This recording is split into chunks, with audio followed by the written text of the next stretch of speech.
Est-ce que vous êtes tombé amoureux?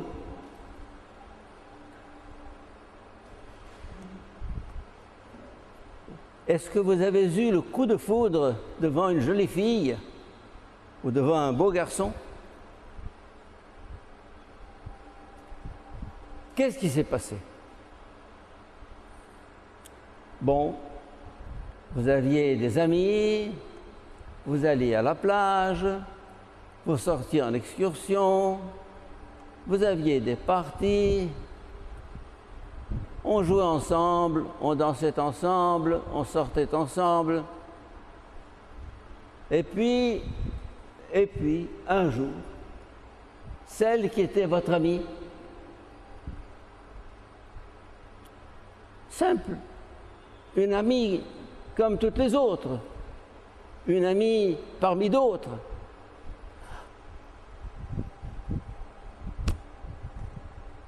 Vous découvrez en elle quelque chose d'unique. Aïe! Oh. Et votre regard sur elle est complètement transformé. Elle n'est plus une amie, elle n'est plus une fille parmi les filles, une amie parmi les amis. Non, c'est elle, Nevin. Je ne sais pas s'il y a des Nevin dans l'église aujourd'hui. En tout cas, et puis il rentre, il réfléchit, et il pense à elle, et ça trotte dans sa tête pendant des jours. Voilà. Qu'est-ce qui s'est passé? Qu'est-ce qui s'est passé? Il s'est passé ceci, c'est qu'il a découvert Nevin. Nevin, qui était une fille ordinaire, est devenue une fille extraordinaire. Quelle est la vraie Nevin? C'est la fille ordinaire ou c'est la fille extraordinaire? Hein? Laquelle est la vraie? Laquelle est la juste? C'est l'extraordinaire qui est la juste. Parce qu'elle a vu dans Nevin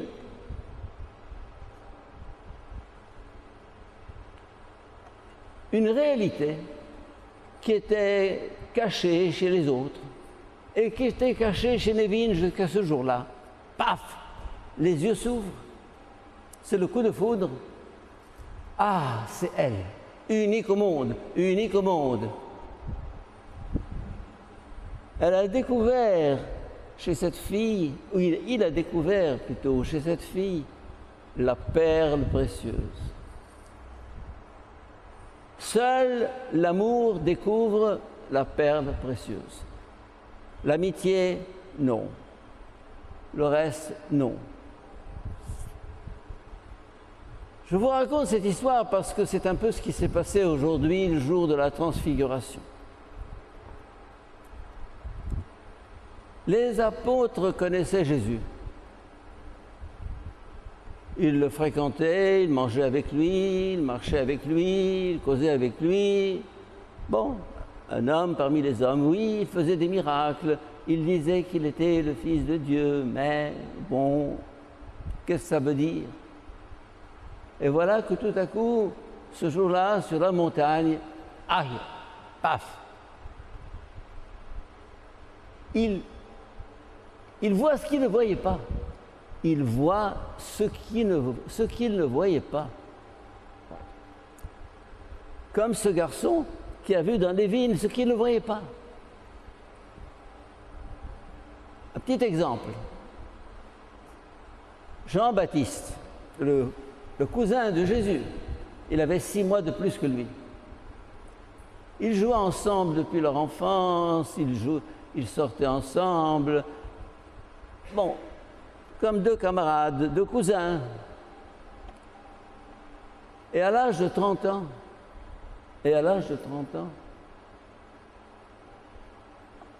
Jean-Baptiste, en parlant de Jésus, il dit, et moi je ne le connaissais pas. Tu ne le connaissais pas? Mais ça fait 30 ans que tu le connais. Ça fait 30 ans que je joue avec lui. Tu ne le connaissais pas? Non, je ne le connaissais pas. Je le fréquentais, je n'avais pas découvert en lui ce qu'il était en profondeur. C'est un peu ce qui s'est passé le jour de la transfiguration. Les apôtres voient Jésus, mais autrement. Le Jésus ordinaire devient le Jésus extraordinaire. Et quel est le vrai? Le vrai, c'est l'extraordinaire. C'est lui, à travers cette humanité, qui était comme la vôtre et la mienne, qui cachait en lui Dieu. Pour nous, Dieu, il faut qu'il se manifeste dans le tonnerre, les éclairs, la foudre, le tremblement de terre, comme au Sinaï. Ah oui, là, c'est Dieu. Eh bien là, le mont Tabor, c'est un peu le mont Sinaï. Dans l'Ancien Testament, il se manifeste dans les éclairs, la foudre.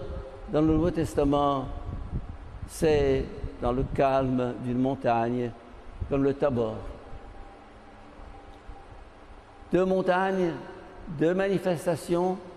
L'Ancien Testament, le Dieu Tout-Puissant, le Dieu effrayant. Et dans le Nouveau Testament, le Dieu humain. Mais alors la divinité, elle brille en lui d'une autre manière. Ce qui fait que Jésus est découvert comme extraordinaire, ce n'est pas des signes de grandeur et de puissance. Ça appartient à l'Ancien Testament. Qui ne comprennent que si on leur fait boum, ah. Mais dans le Nouveau Testament, c'est dans le cœur que ça se passe. Appelez ça l'amour, oui. Appelez ça la foi, oui. Car la foi, c'est encore un autre nom de l'amour. Croire en quelqu'un, c'est croire que ce quelqu'un cache en lui une valeur absolue. Je crois en toi. Quand on dit « je crois en toi », ça veut dire « je crois que tu n'es pas comme les autres, que tu es unique au monde ». C'est cette perle précieuse de la divinité cachée en Jésus qui se manifeste dans cette fête de la transfiguration. Il est transfiguré. Ce qui était caché devient apparent. Ce qui était voilé devient dévoilé.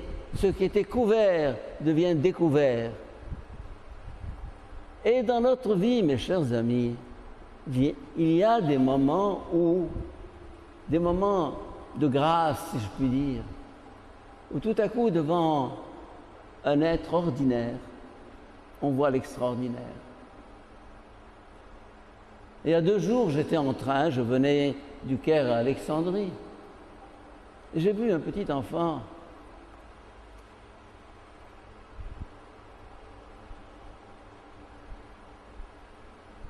Vous allez me dire, alors, nous voyons tous des petits-enfants. Et ils sont tous gentils, oui, bien sûr. Mais à ce moment-là, dans le train, je me suis dit, non, c'est pas normal. Cet enfant, c'est la gloire de Dieu dans un train égyptien.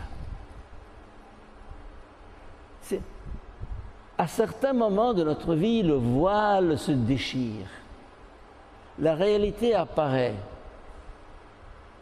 Appelez ça l'amour, appelez ça la foi. C'est la même chose.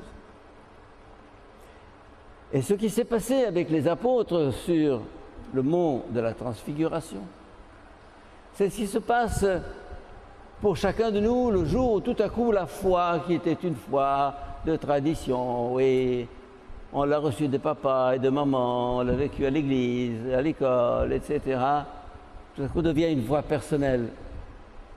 On découvre le Christ comme la perle précieuse, le soleil. Nous avons chanté tout à l'heure « Gloire au Christ, lumière éternelle du Dieu vivant ». Ça, c'est la foi. L'éclair de la foi, le choc de la foi, la grâce de la foi. À ce moment-là, le Christ est autre chose. Il devient central dans la vie. Il devient essentiel. Ce n'est plus on va à l'église parce qu'il faut aller à l'église, on prie parce qu'il faut prier, on lit l'évangile parce qu'il faut lire l'évangile. Non, parce que je veux découvrir c'est quoi ce mystère de Jésus. Qu'est-ce qu'il cache en lui? Cet homme qui a séparé l'histoire en deux. Qui est-il? J'ai un livre intitulé « Qui es-tu, Jésus de Nazareth ?» Depuis tout petit, je me suis dit, mais qui est ce bonhomme? C'est quoi? C'est qui Jésus de Nazareth? Pourquoi cet homme qui a vécu 33 ans a bouleversé l'histoire? Qu'est-ce qui s'est passé? Qu'est-ce qu'il cachait en lui?